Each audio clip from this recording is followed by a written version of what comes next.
Vamos a escuchar al licenciado Marcelo Luis Seguini, especialista en crimen organizado.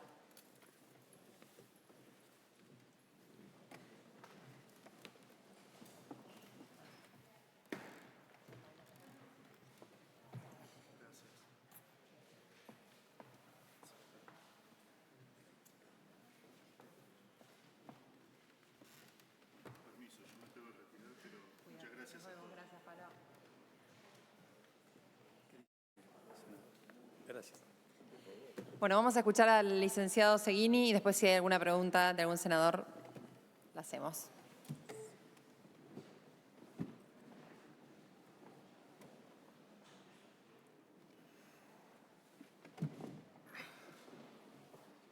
Bueno, a diferencia de los anteriores oradores, yo he preparado una especie de guión, dado la importancia que tiene el tema y que tiene el lugar en el que me han invitado a exponer.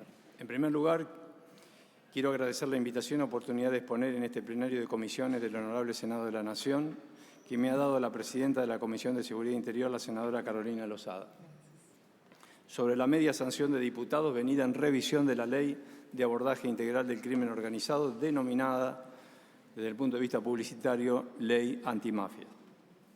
Dicho esto, mi mirada sobre la ley en tratamiento tiene que ver con algo que pareciera nos pasa a nosotros solos, los argentinos, como es la violencia provocada por la criminalidad organizada.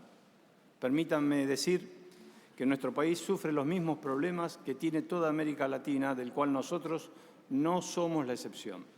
Es así como mi análisis partirá de lo que pasa en nuestra región, para luego mirar a la Argentina y en particular Rosario, señalar aspectos de la ley en cuestión y finalmente proponer en mis conclusiones una serie de sugerencias o medidas bajo concepto de qué deberíamos hacer. En esa mirada sobre lo que pasa en nuestra región me parece oportuno hacer un zoom sobre lo que es el crimen organizado y veo que, por ejemplo, un especialista en criminología como Klaus von Lampe ha identificado por lo menos 150 definiciones de crimen organizado. Por otro lado, la misma Convención de las Naciones Unidas reconoce que no existe una definición unívoca sobre el crimen organizado. Describe delitos que son transnacionales, un término bastante amplio. Dicho concepto se refiere no solo a ofensas cometidas en más de un Estado, sino también a aquellas ofensas que tienen lugar en un Estado, pero que son llevadas a cabo por grupos que operan en más de un Estado, así como delitos cometidos en un Estado, pero que tienen un impacto sustancial en otro Estado. Sin embargo, entrega la siguiente definición para el crimen organizado: un grupo de 3 o más personas que no fue formado de manera aleatoria, que ha existido por un periodo de tiempo y con el fin de obtener directa o indirectamente un beneficio financiero o material. Es siempre un negocio ilícito que trasciende las fronteras culturales, sociales, lingüísticas y geográficas y que no conoce fronteras ni reglas.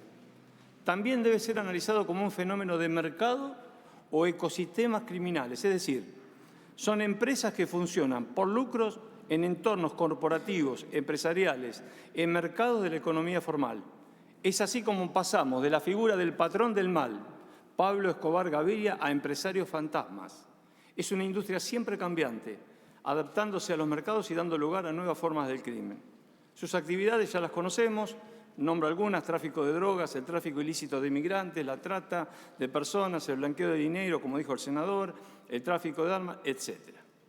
Me quiero detener en un punto que hoy lo mencionó una senadora, que es el tema del valor del mercado y de los consumidores.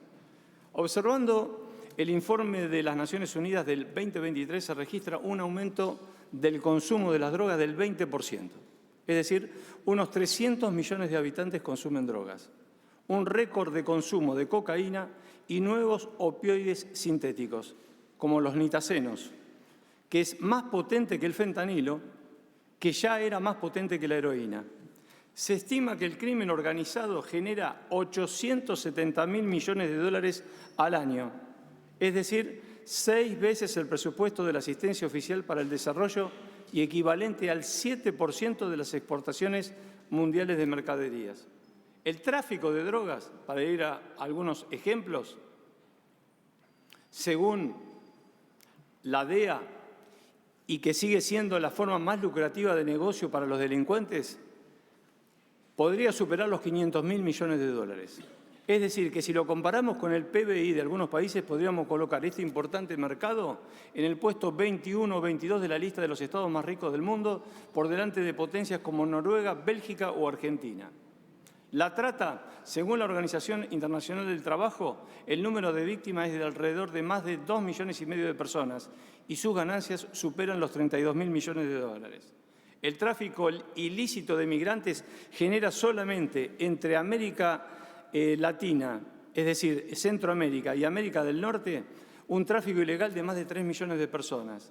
El tráfico ilícito de armas genera entre 170 millones a 300 billones de dólares por año y pone en manos de delincuentes y pandillas armas cortas y rifles de asaltos.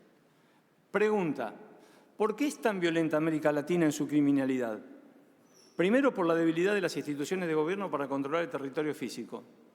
Segundo, porque prosperan nuevas economías criminales que diversifican sus portafolios. Y tercero, porque hay un empleo de la violencia y la amenaza de la violencia para lograr sus objetivos. En materia de seguridad, la situación de América Latina se caracteriza por lo que yo denomino una situación de ambivalencia. Desde una perspectiva geopolítica, la región exhibe niveles de conflictividad excepcionalmente bajos. Además, hay una preponderancia de regímenes democráticos como nunca se ha visto. De allí el concepto de estatus regional de zona de paz alcanzado oficialmente en la Cumbre de Presidentes de Guayaquil en el año 2002. Sin embargo, hoy Latinoamérica es la región más violenta del mundo. En su más reciente informe sobre homicidios a nivel mundial, las Naciones Unidas señala que los 5 países con el mayor número de homicidios en el planeta se encuentran en la región. Según un informe publicado recientemente por el PNUD, hay un aumento del 12% de los homicidios. Es la única región del mundo donde las tasas de homicidios se elevaron. 11 países de la región tuvieron tasas de homicidios que pueden ser calificadas como epidémicas, con más de 10 homicidios por cada 100.000 habitantes. Pero hay también, así como una situación ambivalente, una situación paradojal. El aumento de los homicidios se produce en un momento en que Latinoamérica y el Caribe están experimentando un renacimiento. La región nunca ha tenido gobiernos más democráticos y la región se está desempeñando mejor económicamente que la mayor parte del resto del mundo. El PIB regional acumulado ha aumentado un 4% durante la última década, como lo dice el Fondo Monetario Internacional. La clase media ha crecido un 50% durante el mismo periodo, según el Banco Mundial, y las Naciones Unidas señalan que desde el año 2002 la pobreza en Latinoamérica se ha reducido en casi un 16%. De esta manera, podemos decir que hay otro calificativo al de zona de paz, que es el de la paz insegura, asignado a Latinoamérica, teniendo en cuenta que la referida zona de paz convive con una alta tasa de homicidios. Como vimos, la violencia aumenta porque hay una evolución criminal.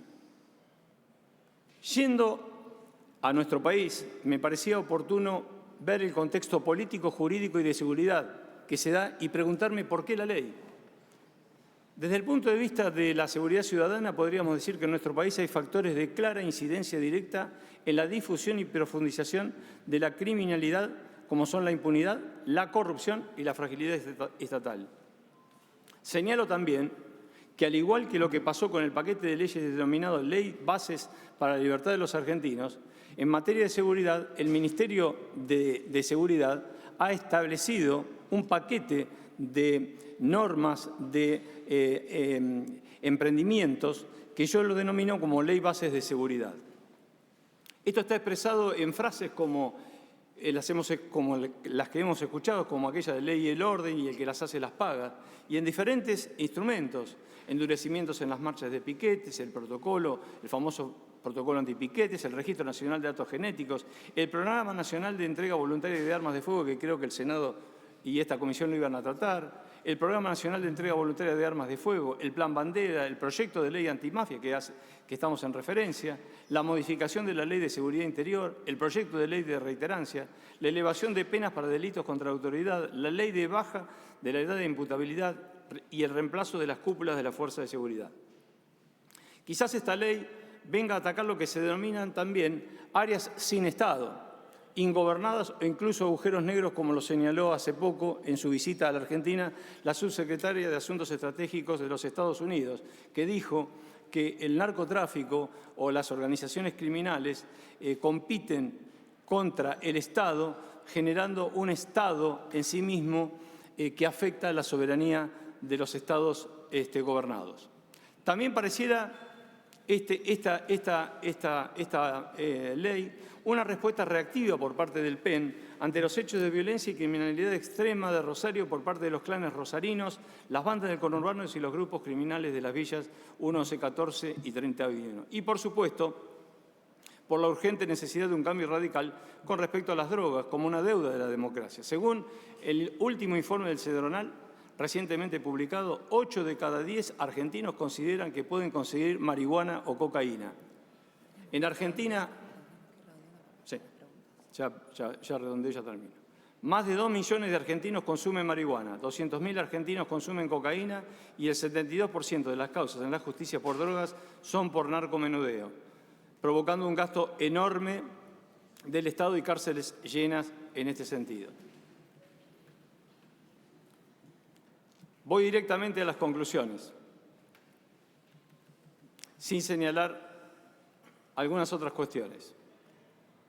En cuanto a las conclusiones, la pregunta que nos debemos hacer todos es ¿qué podemos hacer? Y teniendo en cuenta que aún hoy los recursos públicos y privados invertidos en este esfuerzo son cuantiosos, alcanzando aproximadamente el 3,5% del Producto Bruto Interno Regional, según el Banco Interamericano de Desarrollo Regional, y que en la región las acciones gubernamentales contra el crimen organizado de diverso tipo, algunas se formulan a partir de leyes, otras son estructuradas como planes de acción y en ocasiones son establecidas como una política y en algunos casos son denominadas estrategias. La evidencia es clara. Como dijo el senador Pagotto, debemos invertir en la prevención. Esto no aparece, lamentablemente, en la media sanción de la ley de venida en revisión, como lo señalaba anteriormente. Hay que abordar el tema de las drogas desde un enfoque integral. La guerra contra las guerras no sirve, sino hay que ver el consumo de las sustancias como un problema de la salud. Combatir un fenómeno mundial como la delincuencia organizada transnacional exige además la creación de asociaciones a todos los niveles, como por ejemplo, hay que coordinar, educar, usar inteligencia, tecnología y asistencia. Además, establecer una estrategia de seguridad nacional que defina líneas de acción estratégicas resultantes de un profundo análisis previo de los riesgos y amenazas que enfrenta el país. Desde este punto de vista, no pareciera que el proyecto vaya en esa dirección. Además, todo abordaje integral, ya finalizando, debe incluir aspectos que en el proyecto con media sanción de diputados no aparecen y que el Senado debería abordar como sugerencia, como es el caso de estos fenómenos delictivos en su dimensión económica, financiera e institucional. Nada dice sobre el lavado de activos y la probable penetración del narco en las estructuras del Estado. Follow the money, dicen los expertos en Estados Unidos y el Gafi, que tanto miramos a veces y otras no, en el primero de los casos, y ya hay involucramiento de organismos del Estado, como el tema de los gendarmes, en algunas investigaciones realizadas oportunamente. Agradezco nuevamente esta oportunidad y quedo a vuestra disposición. Finalizo mi mirada sobre el tratamiento en revisión de la Ley de Abordaje Integral del Crimen Organizado. Muchas gracias a la senadora y al senador. Bueno.